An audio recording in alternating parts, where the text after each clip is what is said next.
में विज्ञापन व न्यूज हेतु संपर्क करें। मैं ई रिक्शा चालक यूनियन महामंत्री और जो महासंघ बना है उसका भी महामंत्री हूँ और जो संयुक्त मोर्चा बना है उसका भी महामंत्री हूँ। जो इससे पहले मुन्ना लाल यादव के नाम से एक संयुक्त मोर्चा बनाया गया था, उसमें अखबार के जरिए पता लगा कि 6 प्रतिनिधि बनाए गए हैं उसमें। तो उस पर जब हमने पढ़ा तो हमने कहा एक यूनियन के होते हुए और एक सब लोग 2 लोग मिल करके एक महासंघ बना लें, ये संभव नहीं है। तो मैंने कार्रवाई शुरू की। एक बार तो क्लियर आप उनसे पूछो जो स्टाफ में बैठे और उस कार्रवाई में मैं डीएम साहब से मिला, अधिकारियों से मिला, मेयर साहब से मिला और तमाम लोगों से मिल करके इस मोर्चे को, मुन्ना लाल यादव के मोर्चे को फिलहाल के लिए निष्क्रिय कराया गया। वहाँ पे कोई निर्णय नहीं लिया गया। हमारे पास जितनी भी एसोसिएशन, करीब 12-13 एसोसिएशन हैं और वो जुड़ी हुई हैं। रिक्शा चालक यूनियन जो है उसमें जुड़ी हुई है और जो 12-13 एसोसिएशन है वो सब जुड़ी हुई हैं और इसको एक संयुक्त मोर्चा जो है बनाया गया है।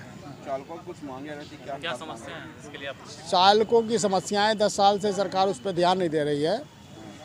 सबसे पहले तो जब इन्होंने बैटरी रिक्शा दिया था उस वक्त इनको जो है चार्जिंग स्टैंड जो है जगह पे देना चाहिए था। इनका प्रदूषण मुक्त वाहन है, रोड पे चलेगा, कोई प्रदूषण नहीं होगा। पहले विक्रम ऑटो चलते थे तो उससे प्रदूषण होता था। प्रधानमंत्री की ये योजना थी कि इन्होंने कहा कि वो जो है प्रदूषण मुक्त है और ये हज़ारों रिक्शा प्रधानमंत्री जी ने लखनऊ में आके बांटा भी। मगर उसके बावजूद भी शासन से लेकर प्रशासन तक किसी ने भी चार्जिंग स्टेशन खोलने की जहमत नहीं समझी। आज पूरे लखनऊ में पता नहीं कहाँ पे लोग बिना रजिस्ट्रेशन कराए हुए घरों में चार्जिंग स्टेशन खोले हुए हैं। जिनका रजिस्ट्रेशन है या नहीं है ये भी एक उसमें गंभीर जांच का विषय है।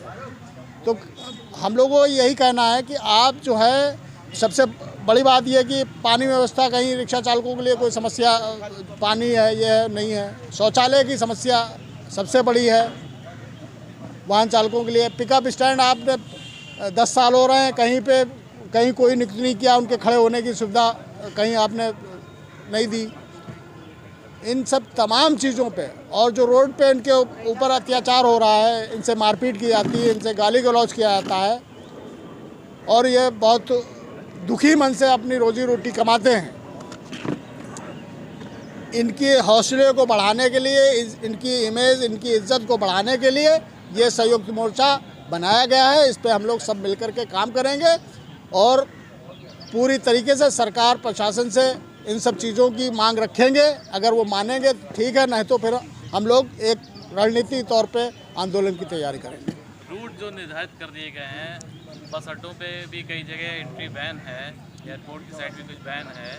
ये एंट्री जो बैन कर रखी है इनको चलाने नहीं दिया था रूट पे और जो परेशान किया था इसके लिए आरटीओ में भी आपने कोई संबंध बात की है? देखिए, जब ये रूट 31 रूट बंद किए गए थे लखनऊ में 2019 में, तो मैंने मुख्यमंत्री पोर्टल पे जो है जन सुनवाई के आधार पे मैंने कार्रवाई की थी।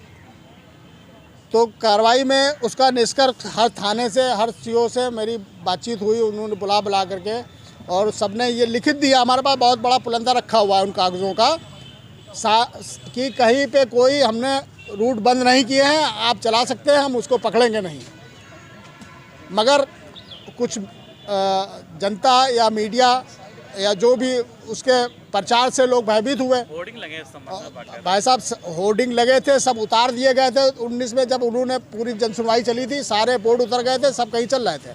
उसके बाद 5-6 साल से हम लोग लड़ते तो रहे मगर उस लेवल पे हम लोग काम नहीं कर पाए कि इनकी समस्याओं को सुलझाया जा सके। इसलिए ये समस्या बढ़ गई है और इस समस्या को ख़त्म करने के लिए हम लोग एक संयुक्त रूप से काम करेंगे।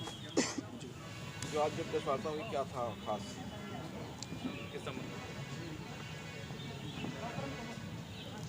अब आज की तो जो समस्याएं हैं टी रिक्शा यूनियन को ही लेके है। अब आपके सामने तो सारी बात रखी गई है, आगे प्रोसेस वाइज सरकार के आगे रखी जाएगी। आगे क्या रहेगा, रणनीति क्या रहेगी आपकी? तो आगे डिमांड है, सब आगे बढ़ेंगे सारी चीज़ों को लेकर, सबका साथ सबके संयुक्त होंगे। जो भी बिखर गए हैं, कोई अलग जा रहा है, कोई अलग जा रहा है, गलत काम हो रहे हैं इसमें, सरकार के सामने रखी जाएंगी सारी समस्याएं, उसका संशोधन किया जाएगा, वो भी नए तरीके से। जो चल रहा था धांधली वाला काम, उसको उस पर रोक लगाएंगे, फुल स्टॉप, मेन पॉइंट।